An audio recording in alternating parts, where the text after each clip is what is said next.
아멘. 오늘 부흥의 사람 세 번째 시간입니다. 조지 휘필드에 대해서 오늘 같이 생각을 하겠습니다. 18세기는 위대한 부흥의 시기입니다.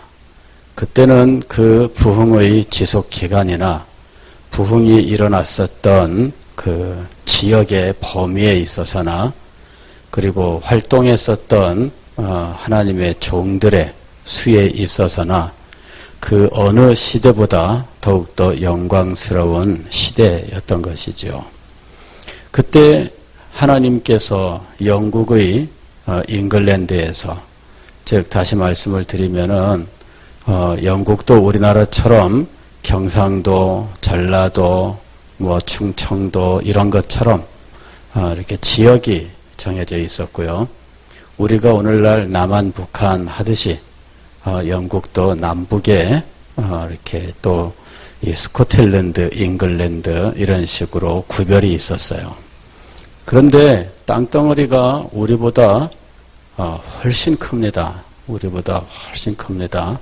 네, 그래서 이 고속버스를 타고 가면은 이 반쯤 가는데 이 12시간씩 걸리고 막 그래요. 그러니까 고속버스 안에 화장실이 있어. 그래가지고 이 휴게소도 별로 없어요, 고속도로에. 그래서 화장실 아예 버스 안에 가지고 다니는 이런 구조예요. 그러니까 얼마나 땅이 넓은지. 그러니까 우리가 섬나라 그러면은 작다고 생각하시면 안 돼요. 그런데 이 영국의 잉글랜드가 이제 영국입니다. 거기가 본래 영국이고 북쪽은 스코틀랜드라고 하는 나라였는데 하나가 됐고, 서쪽에 충청남도, 전라북도 요 정도에 해당하는 지역이 웨일즈인데 거기도 영국에 합병이 됐어요. 그런데 이 웨일즈에서 있었던 부흥 주역 두 사람 생각했잖아요. 하웰 해리스하고 다니엘 로울랜드. 그 이전에는 1904년 부흥, 웨일즈의 대부흥, 에반 로버츠 이런 사람들 생각을 했는데, 그 시대에 절비한 위대한 이 설교자들이 있었는데, 잉글랜드에서 가장 유명했던 설교자는 존 웨슬레입니다. 그리고 그 동생 찰스 웨슬레는 찬송으로 유명해요. 오늘날 우리 찬송가에는 찰스 웨슬레가 작시한 찬송들이 여러 편이 실려 있습니다. 그리고 이 미국, 그 당시 미국은 영국 식민지입니다. 영국이에요. 그런데 그 식민지 영국, 이 미국에는 이 유명한 조나단 에드워즈가 있었어요. 이게 다 그 시대 인물들이에요. 그런데 이 모든 인물들이 오직 이 한 사람을 중심으로 해서 서로 연결되어 있었습니다. 그 한 사람이 누구냐면은 조지 휘필드예요. 각자 이 사람들은 자기가 주어져 있는 그 자리에서 하나님께서 놀랍게 사용을 하셨는데, 그 모든 사람들을 하나로 연결하는, 소위 말하면은 부흥의 촉매제이면서 또 부흥의 허브가 되는 인물이 바로 조지 휘필드라고 하는 거죠. 그러니까 조지 휘필드가 이 모든 곳을 다니면서 말씀을 전하면서 그곳에서 부흥이 더 불타오르도록, 때로는 부흥의 불길이 꺼진 곳에 가서 다시 불길이 일어나도록 하는 일을 하고, 그곳에서 하나님이 사용했던 이 사람들과 동역의 일을 하게 돼요. 그러니까 하웰 해리스랑도 만나고 다니엘 로울랜드를 만나고, 그리고 이 다니엘 로울랜드와 하웰 해리스를 하나로 묶어서 웨일즈에서 연합된 사역을 하도록 하는 인물이 바로 조지 휘필드예요. 그런데 이 사람은 웨일즈 사람이 아닙니다. 소위 말하면은 경상도 사람이 전라도에 가서 그 일을 하는 거랑 똑같은 상황이에요. 왜냐하면 이 사람들도 지역적으로 상당한 경쟁 의식들을 가지고 있거든요. 그래서 웨일즈라고 하는 것은 더군다나 언어가 달라요. 언어가 웨일즈어라고 하는 독립된 언어를 가지고 있어요. 그래서 이 휘필드가 이 웨일즈 사람들하고 통할 수 있었다는 것은 굉장히 놀라운 것이에요. 알고 보면은 그 사람의 출신이 웨일즈는 아니지만 웨일즈랑 경계를 이루고 있는 지역에 있었어요. 글로스터라고 하는 곳인데 이 글로스터에서 그냥 뭐 강 하나만 건너면 웨일즈 땅인 이런 곳이에요. 그러니까 우리로 치면은 하동 정도죠. 하동에서 그 자그마한 그 섬진강 그 다리 별로 길지 않습니다. 그 다리 건너면은 전라남도 구례 땅이 되잖아요. 그래서 구례 사람들이 하동 이 장에 와가지고 거기 화개장터 소위 거기 와서 화개장을 보면서 가는 곳이잖아요. 그러니까 이런 정도의 위치가 바로 이 휘필드가 출생했던 글로스터라고 하는 지역입니다. 그러니까 굉장히 웨일즈 사람이 아니면서도 웨일즈하고는 상당히 가까운 사람. 그래서 웨일즈랑도 통할 수 있는 인물로서 웨일즈의 유명한 이 엄청난 인물들과 조지 휘필드가 교제를 하고 그리고 그 사람들과 더불어서 함께 사역을 하는데 다니엘 로울랜드가 있었던 이 랑게이또 마치 운동장처럼 되어 있는 분지라고 말씀을 드렸습니다. 그러니까 분지 운동장이 있는 그 평지에는 밭과 집들이 있고 그 다음에 관중석이 될 수 있는 그 뺑 둘러가는 곳은 그냥 이 과수원이나 그냥 숲으로 이루어져 있는 이런 지형인데 거기에 조지 휘필드가 한번 나타났는데요. 5,000명이나 모였어요. 5,000명이나. 이미 그곳에 5,000명이 모일 수 없는 곳이라고 말씀을 드렸습니다. 우리로 치면은 저기 지리산에 그 두메 산골에 5,000명이 모인 거예요. 그러니까 뭐 엄청난 이런 일이죠. 그런데 조지 휘필드가 가는 곳마다 이 부흥의 종들과 함께 사역할 때 엄청난 소위 현대어로 이야기하면은 시너지 효과가 일어나는 거죠.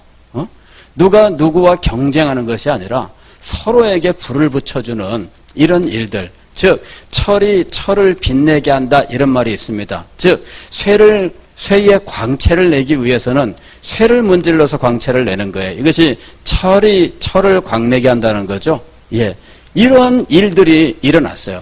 근데 조지 휘필드가 가는 곳에서는 다 이런 일이 일어납니다. 부흥의 주역들이 더 힘을 얻고 부흥의 불길이 더욱더 활활 타오르는 놀라운 역사를 이루는 거예요.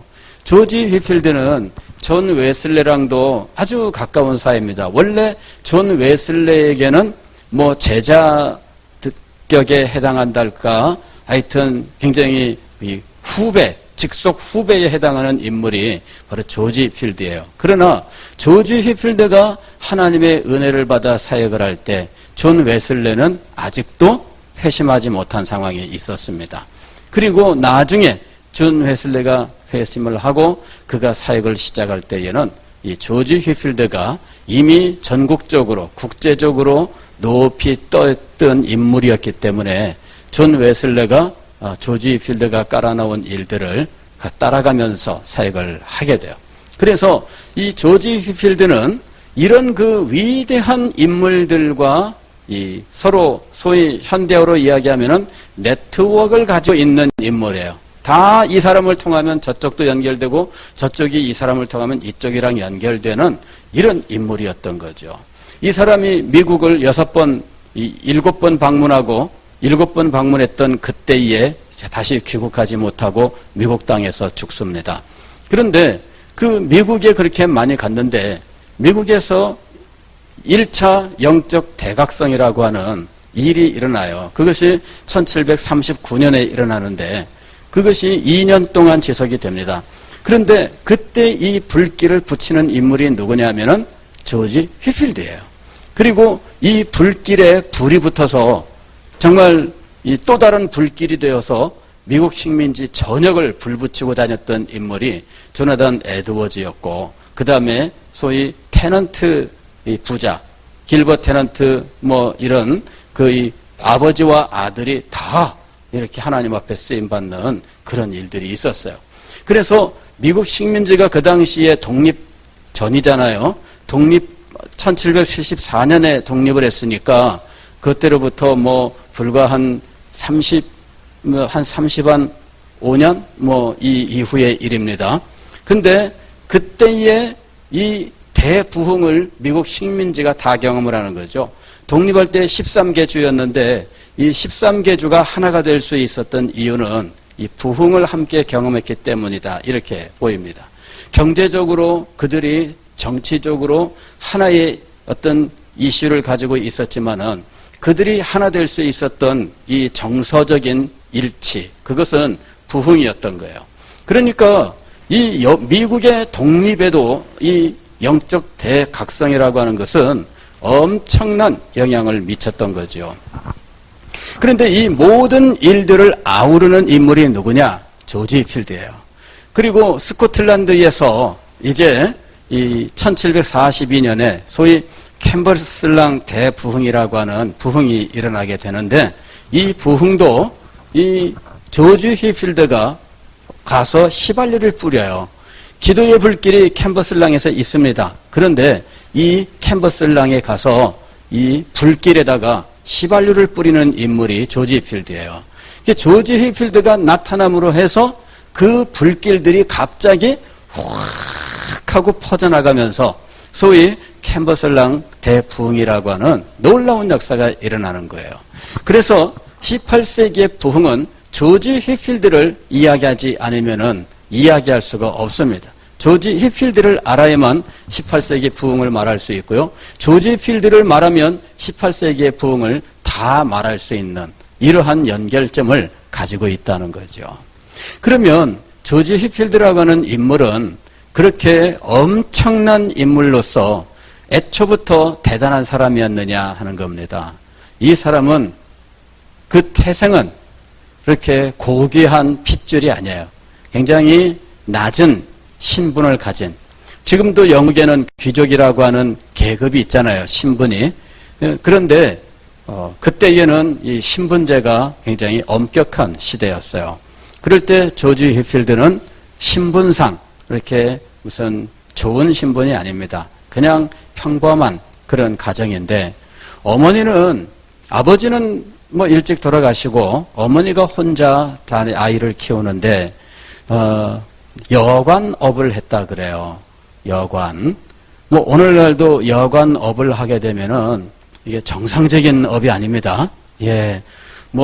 참 저희들이 여행을 다니면서 어디 참 이 부산을 떠나서 어디라도 1박이라도 하고 오려고 하면 어차피 우리가 숙소를 정해서 가야 되는데 이 숙소들이 지금요 정상적이 아닙니다. 우리 사회가 어떤 사회인지를 보여주고 있는 거예요.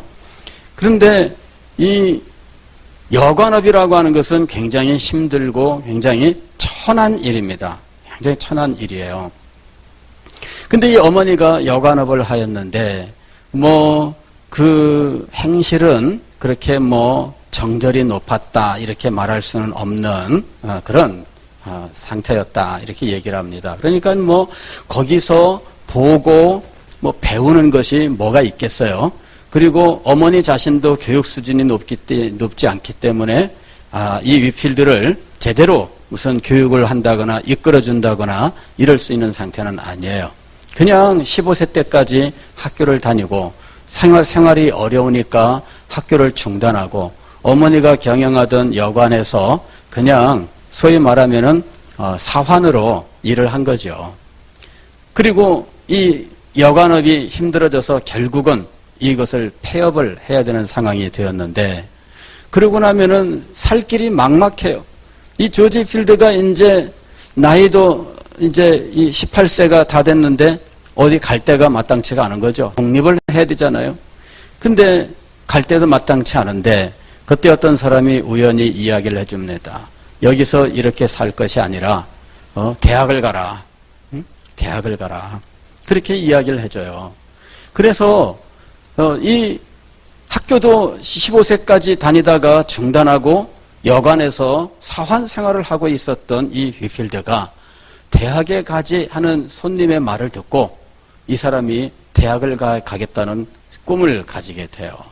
그리고 결국은 18세 때에 어디에 가느냐 하면은 옥스퍼드. 옥스퍼드 대학에 이 펜브로크 대학에 장학생이 됩니다. 장학생 하니까 굉장히 그 공부를 잘해서 장학생 된 걸로 생각하기 쉬운데, 이 조지 필드가 있었던 이 장학생은 공부 잘해서 가는 우등생 장학생이 아니었어요. 소위 말하면은 뭐 구태 해석을 하면은 근로 장학생이에요. 학교에서 여러 가지 그 일들을 행하고 그 대신에 학비를 받아서 공부하는 이런 근로 장학생이에요. 근데 이 사람이 맡은 일이 뭐냐? 근로 장학생도 종류가 많잖아요. 어떤 사람은 도서관에서도 일을 할 수도 있고, 뭐 어떤 사람은 식당에서 일할 수도 있고, 뭐 그 소위 말하는 아르바이트 하는 자리가 다양할 수 있는데,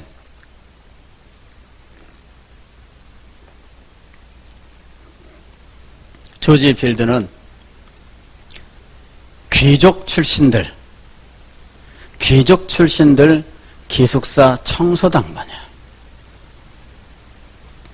그러니까 자기는요, 그 대학의 어느 다락방 조그만한 공간 하나, 그 원룸, 소위 원룸이라고 참 좋게 말하면 원룸이지만, 옥탑방에 천장에나 있는 그 창문 있는 그 옥탑방, 소위 말하면 다락방에 그저 원룸 형식의 방 하나 조그만 거 얻어서 있으면서 뭐 난로도 없는 그러한 이 열악한 환경 속에 있으면서 귀족 자제들, 부자들 자제들 그 방, 기숙사 방 청소하고 정리하고 하는, 내내 자기 엄마 경영하던 여관에서 하던 일, 그거 거기서 계속하면서, 그러면서 대학 공부를 한 거예요. 그러니까 굉장히 비난한 가정에서 또 낮은 신분의 사람으로서 정말 힘들고 어려운 초기 인생을 살았던 인물이 바로 조지 휘필드예요. 근데 이 사람이 대학에 들어가서 누구를 만나느냐 하면 존 웨슬레를 만나는 거예요. 존 웨슬레를 만나고 이 대학에서 만난 이 사람들, 그 사람들이 하나님을 신실하게 섬기면서 정말 그리스도인으로 살기를 원하는 이러한 일단의 사람들이 있었는데, 이 사람들의 그룹에 이 조지 필드가 들어가게 돼요. 그 그룹에는 조지 웨슬레도 있고 찰스 웨슬레도 있고 나중에 영국의 유명한 시인이 되는 이런 아주 아주 대단한 이런 그룹이었어요. 그 그룹의 막내로 들어가게 되었는데, 찰스 웨슬레가 굉장히 많이 아껴져요. 이 존 웨슬레하고는 나이 차이가 많아요. 10살 이상 차이가 납니다. 존 웨슬레는 이미 대학을 졸업했고, 그 다음에 이 대학원도 졸업을 하고, 그리고 이 튜터, 소위 말하면은 교수 직전에 이 조교, 강의 조교 혹은 학생들 생활 담당하는 이러한 위치에 있는 인물이에요. 그런데 여전히 그 학교 졸업생으로서 그곳에서 후배들을 지도하고 있는 위치에 있었어요.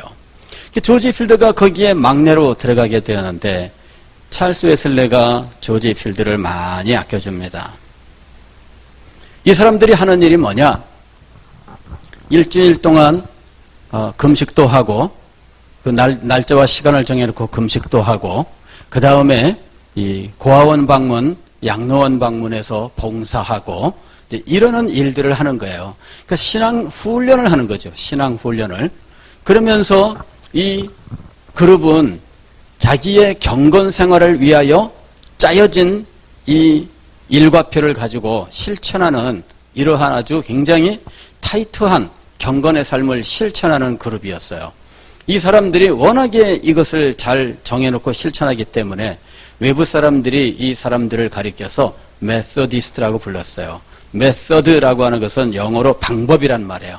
그래서 이런 방법을 정해놓고 경건을 타이트하게 굉장히 엄격하게 지켜나가는 이러한 모임을 가지고 있었어요. 근데 이 그룹의 지도자인 존 웨슬레는 자기의 스승이 되는 인물이 따로 있습니다. 윌리엄 로라고 하는 신비주의 그 사상을 가지고 있는 사람이 그의 지도가 그 스승이 됩니다. 그 사람의 지도를 받아서 후배들을 인도하는 상황이었어요. 그러니까 신비주의적인 특성도 있고요. 그 다음에 금욕과 고행과 이런 것들을 강조하는 이러한 신앙 운동을 하고 있었던 거죠. 근데 어느 날 찰스 웨슬레가 조지 필드한테 책을 한 권 선물을 해요. 스코틀랜드의 천재 중에 한 사람인 헨리스 쿠걸, 이 사람이 쓴 인간의 영혼 속에 있는 하나님의 생명이라고 하는 책을 선물을 해요. 뭐 두꺼운 책이 아닙니다. 손바닥만한 책, 얇은 책자예요. 그런데 이 책을 읽고 조지 휘필드가 완전히 충격을 받는 거죠. 왜냐하면 그 책에서 제일 처음에 나가는 게 이겁니다. 그 책은 헨리스 쿠걸이 자기 친구에게 보낸 편지예요. 근데 스쿠걸이 30살에 죽는데 친구가 사후에 이 편지를 공개를 하고 이 편지를 책으로 묶어 출판을 합니다. 그래서 이게 유고집이에요. 그런데 이 책이 엄청나게 많은 사람들에게 영향을 끼쳐요. 그건 지금도 영향을 끼칩니다. 지금도.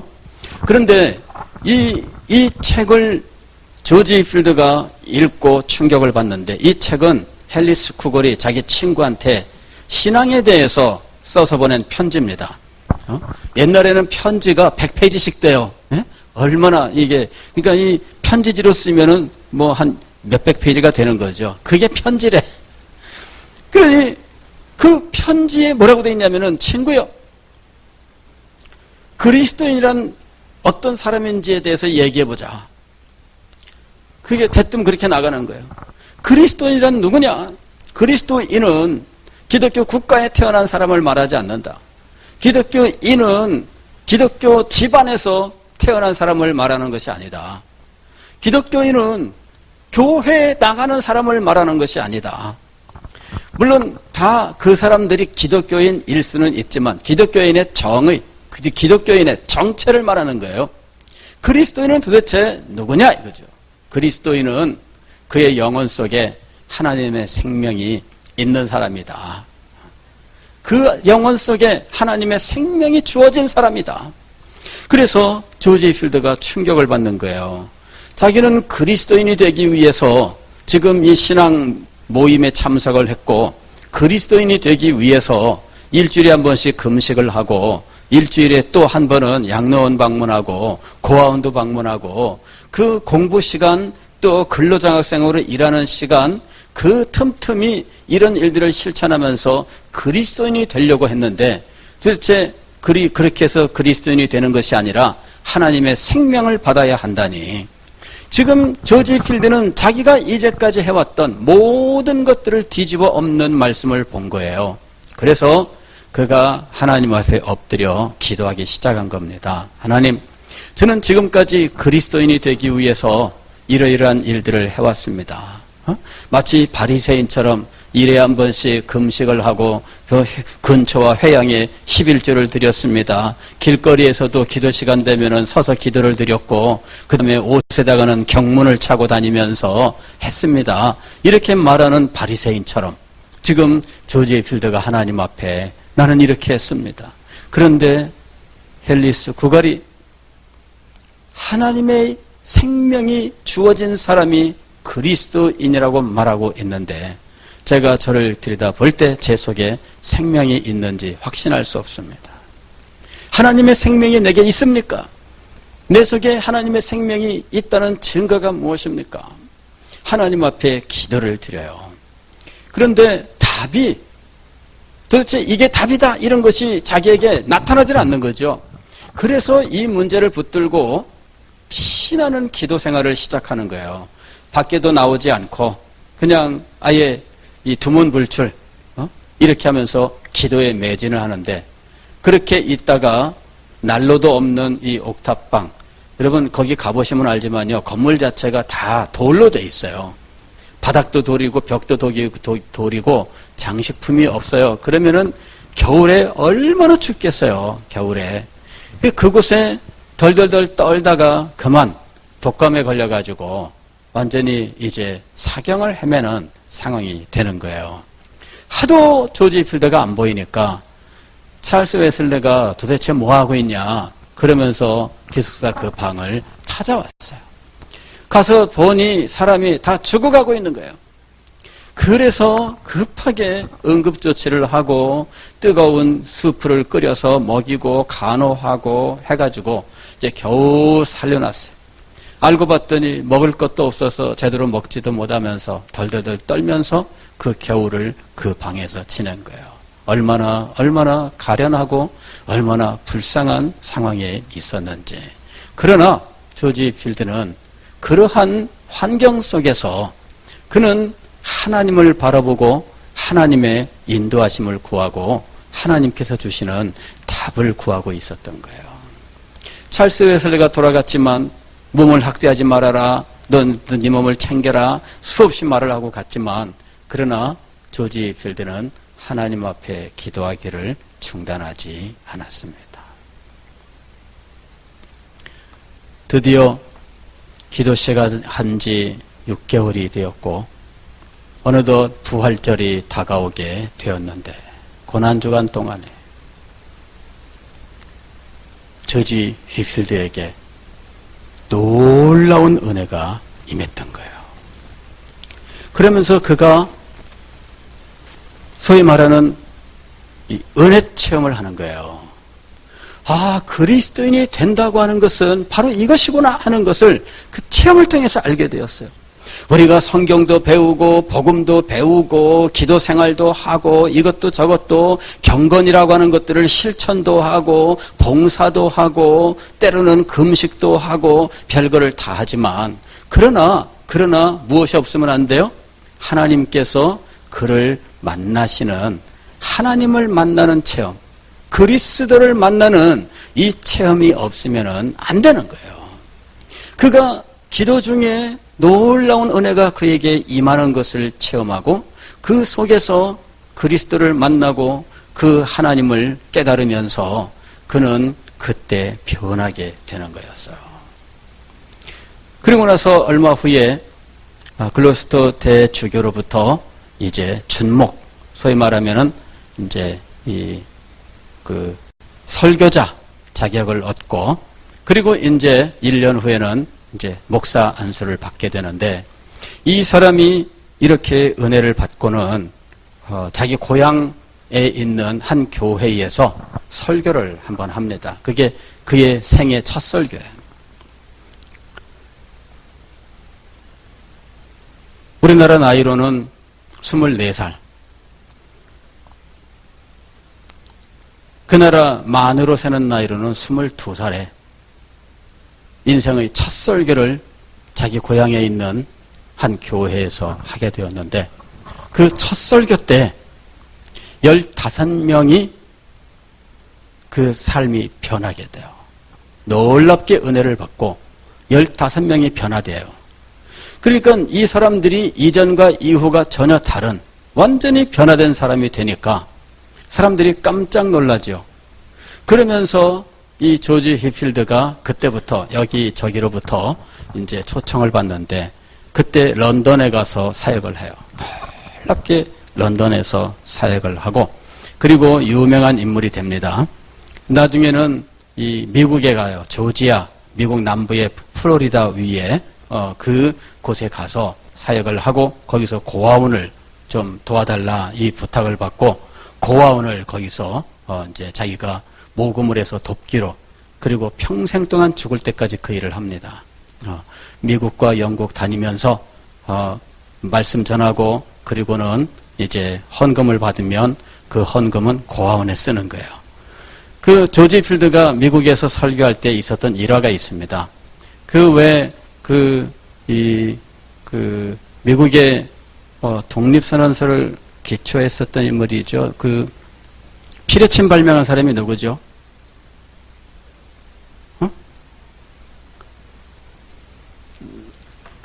그 자서전으로 유명한데, 좀 크게. 프랭클린.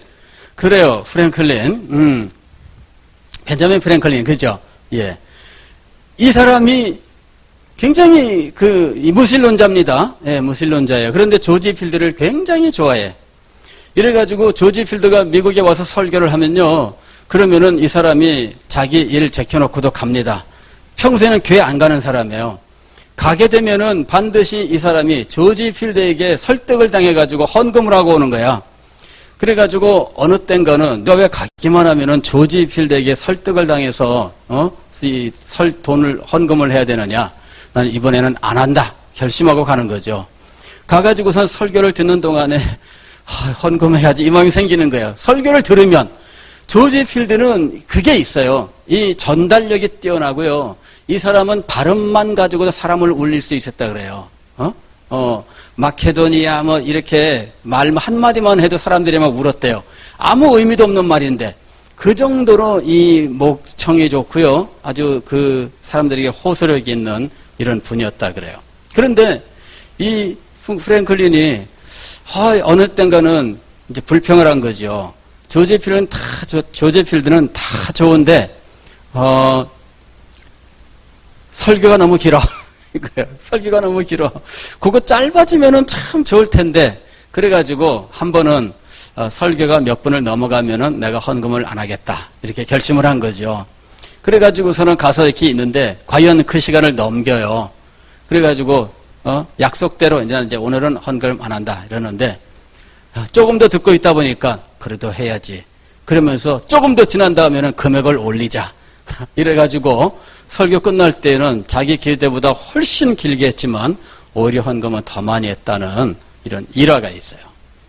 근데 이 조지 휘필드가 이렇게 낮고 천한 그리고 가난한 가정의 사람이었지만 그러나 하나님의 인도하심을 받은 삶을 통해서 그 시대를 바꿔놓는 인물 그리고 그 시대에 하나님께서 사용하신 유수한 인물들과 연결을 가지면서 이 모든 사람들을 묶어서 하나로 하나님의 사역이 이루어질 수 있도록 하는 위대한 인물이 되었다는 것은 정말 놀라운 일입니다.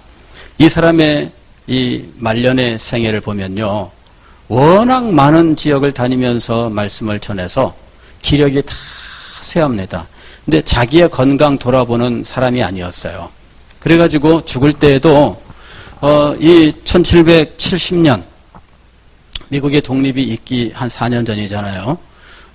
그때 미국에 가서 작은 이 마을에 주일 설교를 부탁을 받고 토요일 날 거기에 도착을 해요. 그런데 토요일 날 밤에 도착하기까지 또 다른 곳에서 사람들이 지나가는 길에 사정하면 거기서 말씀 전하고 이제 이렇게 하면서 띄엄띄엄 서서 오는 거죠. 근데 완전히 지쳐서 지금 감당할 수도 없는데 사람들이 원하면 가서 말씀을 전하는 거예요. 그날 밤 주일 설교를 위해서 토요일 날 밤에 도착을 했는데 너무 늦게 도착을 했어요. 그래서 사람들하고 대화할 틈도 없이 빨리 올라가 쉬세요. 이런데 숙소에 올라가는 그 계단에 이 등불을 들고 소위 남포불을 들고 올라가다가 계단에서 사람들하고 인사말 나누다가 말씀을 또 나누기 시작했는데 그것이 다 타들어가도록 이야기를 한 거예요. 그리고는 침대로 가서 누웠는데 다음 날 일어나지 못한 거죠. 하나님께서 그 밤에 데려가신 거예요. 조지 필드는 병에 걸려 죽은 사람이 아니라 기력이 다 쇠하여 죽은 사람이야. 하나님 나라를 위해서 기력이 쇠하도록 그는 충성을 다했던 인물입니다. 그렇게 충성을 다했던 사람이므로 하나님께서는 그의 사역에 복을 주셨어요. 가는 곳마다 수없이 많은 사람들이 몰려오고 그 사람들이 은혜를 받고 그리고 그 지역과 나라가 시대가 새로워지는 놀라운 역사가 일어났다는 거예요. 오늘 우리가 읽은 이 마태복음 5장 1절로 3절 말씀은 그의 생애에서 유명한 말씀입니다. 그가 미국 조지아에 처음 갔다 다시 영국으로 돌아오는데 그때 영국은 이 부흥의 불길이 꺼져가는 상황이었어요. 그가 이 자기 고향 근처의 킹스우드라고 하는 이 탄광 마을에 가서 말씀을 전하려고 하는데 교회당을 빌려주는 사람들이 없어요. 교회마다 다 문을 닫아 걸고 우리 교회 못 쓴다. 조지 필드는 다니면서 사람들을 선동하고 그 다음에 중생교리를 전하는데 이 이단 사설을 전파하고 있다. 이래가지고 다 가로막습니다. 조지 필드 말씀을 들으면 중생한다 그러는데 이게 지금 이단 사설이다 이렇게 되는 거예요. 그래서 교회 문을 닫고 열어주지 않으니까 이 킹스우드에서 처음으로 야외 설교를 해요. 그러면 우리가 밖에서 모입시다. 이래가지고 그 탄광촌 한 언덕에 거기로 오라 그러니까 사람들이 그 마을 모든 사람들이 다 모여들었어요. 거기서 말씀을 전하고 그때부터 이제 야외 설교를 하는데 런던에 가서는요 한 번은 3,000명이 모였어. 주일날 야외에 3만 명. 이 조지 필드의 일기에 보면은 이 3만 명이 모였어요.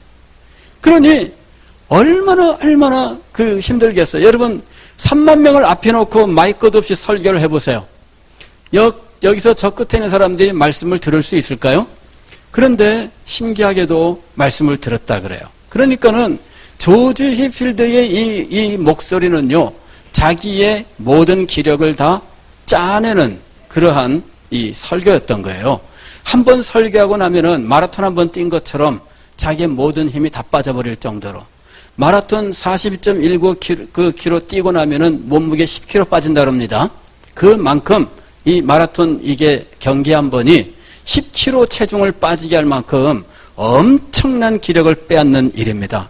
그런데 조지 필드의 설교는 그러한 설교였어요. 우렁차게 이 끝에서 저 끝까지 들리도록. 왜냐하면 야외 설교를 해야 되니까 공명의 도움을 받을 수가 없어요. 이 공간에 있으면은 그래도 공명의 이 도움을 받는데 야외에서는 공명의 도움을 못 받아요. 그러니 이 목청이며 모든 것이 다 하는 거예요. 그러나 조지 필드는 무엇에 이끌려? 하나님의 성령의 인도하심에 이끌려. 그는 오로지 복음을 전하고 말씀을 전하고 교회를 변화시키고 성도들을 세우는 일에 자기의 모든 일을 다 사용했는데 하나님께서는 그 조지 필드를 그 시대의 통합적인 인물로서 사용하셨더라는 거예요. 그래서 잉글랜드와 웨일즈와 스코틀랜드와 미국 식민지까지를 다 한데 묶는 이 위대한 사역자가 되게 하셨던 겁니다. 우리가 모두 조지 필드일 수는 없겠지요. 그러나 조지 필드를 사용하셨던 하나님께서 오늘 우리를 사용하실 수 있다고 믿습니다. 아니, 하나님께서는 지금도 조지 필드처럼 사용하시려는 하나님의 사람을 찾고 계신다고 믿습니다. 여러분, 오늘 우리가 하나님의 손에 붙들려 쓰일 수만 있다면, 그렇다면은 우리의 인생도 바뀌고 교회도 바뀌고 부산도 바뀌고 대한민국도 바뀌는 겁니다. 여러분, 이것이 우리가 사모해야 될 것들이에요. 오직 하나님의 은혜와 능력이 있어야 돼요. 이것이 임하면 변하는 거예요. 그저 여관 사환으로 일했던 이 조지 히필드가 그 시대를 바꿔놓는 위대한 인물이 될 수 있었던 이유. 여러분, 나중에 역사학자가 이 영국 혁명을 연구하면서 프랑스 대혁명을 연구하면서 영국에서는 프랑스 대혁명과 같은 비극이 없었다. 무슨 이야기냐면요, 대혁명이라고 하는 것은 소위 구체제를 무너뜨리는 일이었는데 그때 수없이 많은 사람들이 죽어요. 소위 말하면은 이 단두대, 이 목을 쳐내는 이 도구가 단두대예요. 그래서 왕부터 시작을 해서 귀족들, 부자들 그냥 단두대 이슬로 수없이 죽어갑니다. 그러면서 이 피로써 프랑스 대혁명이 이루어지는 거예요. 그런데 영국에서는 이런 혁명이 없었다. 이유가 무엇일까? 그것은 18세기의 부흥 때문에 그 시대가 변했기 때문이다. 이렇게 이야기를 해요. 왜냐하면은 이 프랑스 같은 경우에는 개신교 위그노를 학살하고 그러면서 산업이 경제적으로 무너지고 그러면서 이 왕궁이 타락을 해서 루이 16세, 이렇게 지나가면서 그 왕궁의 타락은 말로 다 알 수 없는 상황이에요. 그 왕비가 이 데모대들을 보면서 쟤들은 왜 저러냐 그랬더니 옆에서 시중 드는 사람이 이야기를 해주는데 이 빵을 달라 그럽니다. 그 빵을 달라 그럽니다. 이렇게 얘기를 하는 거예요. 빵이 없어서 빵 달라 그럽니다. 참. 그러니까는 이 사람이 이해를 못 하는 거예요. 빵 없으면 뭐 또 다른 건 먹을 거 먹으면 되지. 뭘 그러냐 이제 이런 식인 거죠. 예. 근데 그만큼 무지하고 타락한 이 구체제를 무너뜨리는 일이 일어난 거예요. 근데 영국에서는 그 전에 이 부흥을 통해서 사회가 변화되었기 때문에 그런 일들이 일어나지 않았다 하고 평가를 해요. 여러분, 시대가 변화되면서 사람들이 변화되고 역사가 변화되는 거예요. 그런 일이 실제로 이 영국에서 부흥으로 일어나게 됐던 겁니다. 오늘 우리들은 부흥에 대한 소망을 가져야 돼요. 우리들이 할 수 있는 대로는 노력을 해야 되겠지만, 우리가 할 수 있는 일들을 하기 위해서 애써야 되겠지만, 그러나 하나님의 은혜가 이 교회에, 이 시대에 임하는 부흥을 위해서도 끊임없이 기도해야 된다는 거예요. 우리 서대신 교회가 이 부흥의 기도를 드리는 핵심, 그리고 이 부흥이 실제로 우리 가운데 임하는 놀라운 은혜의 교회가 될 수 있기를 간절히 소망합니다.